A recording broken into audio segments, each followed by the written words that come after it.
नैनांतर आऊँ तू, जो हो नैन झपेऊ, ना हो देखूं और को, ना तुझ देखन देऊं कबीरा, ना तुझ देखन देऊं। अर्थात कबीरदास जी कहते हैं कि हे प्रिय, हे प्रभु, तुम इन दो नेत्रों की राह से मेरे भीतर आ जाओ और मैं अपने इन नेत्रों को बंद कर लूँ। फिर न तो मैं किसी को दूसरे को देखूं और ना ही किसी और को तुम्हें देखने दूं।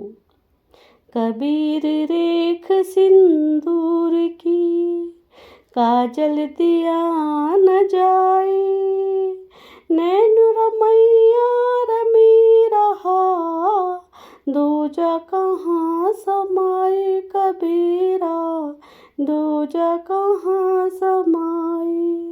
अर्थात कबीरदास जी कहते हैं कि जहाँ सिंदूर की रेखा है वहाँ काजल नहीं दिया जा सकता। जब नेत्रों में राम विराज रहे हैं तो वहाँ कोई अन्य कैसे निवास कर सकता है। कबीर सीप संबंध की, रटे प्यास प्यास। ध्यान दीजिए, कबीर सीप संबंध की, रटे प्यास प्यास, समुद्र दिन का गरी गिने, स्वाति बूंद की आस कबीरा, स्वाति बूंद की आस। अर्थात कबीरदास जी कहते हैं कि समुद्र की सीपी प्यास प्यास रटती रहती है। स्वाति नक्षत्र की बूंद की आशा लिए हुए समुद्र की अपार जल राशि को तिनके के बराबर समझती है।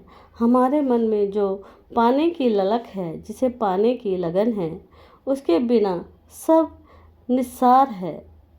सातों शब्द जूं बाजते, घड़ी घड़ी हो तेरा। ध्यान दीजिए, सातों शब्द जूं बाजते, घड़ी घड़ी हो तेरा, ते मंदिर खाली परे, बैसन लागे गात कबीरा, बैसन लागे गात। अर्थात कबीरदास जी कहते हैं कि जिन घरों में सप्त स्वर गूंजते हैं, पल पल उत्सव मनाए जाते थे, वे घर भी अब खाली पड़े हैं। उन पर कौवे बैठने लगे हैं। हमेशा एक सा समय तो नहीं रहता। जहाँ खुशियाँ थी वहाँ गम छा जाता है, जहाँ हर्ष था वहाँ विषाद डेरा डाल सकता है। यह इस संसार में होता है। कबीर कहाँ गर भी ऊंचे देखी आवाज, काले पर यो बुलेटना, ऊपर जामे घास कबीरा, ऊपर जामे घास। अर्थात कबीरदास जी कहते हैं कि ऊंचे भवनों को देखकर क्या गर्व करते हो।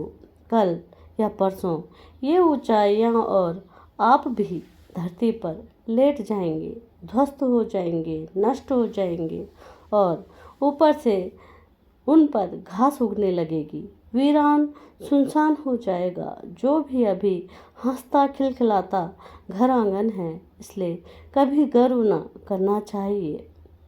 जामन मरण विचार करी, कूड़े काम निबारी, जिन पंथो तुझ चाल गा, सोई पंथ सवारी कबीरा, सोई पंथ सवारी। अर्थात कबीरदास जी इस दोहे के माध्यम से कहना चाहते हैं कि जन्म और मरण का विचार करके बुरे कर्मों को छोड़ दे। जिस मार्ग पर तुझे चलना है उसी मार्ग का स्मरण कर, उसे ही याद रख, उसे ही संवार और सुंदर बना। बिन रखवाले बाहिरा, चिड़िए खाया खेत, आधा परिधा उबरे, चेति सके तो चेत कबीरा, चेति सके तो चेत। अर्थात कबीरदास जी इस दोहे के माध्यम से कहना चाहते हैं कि रखवाले के बिना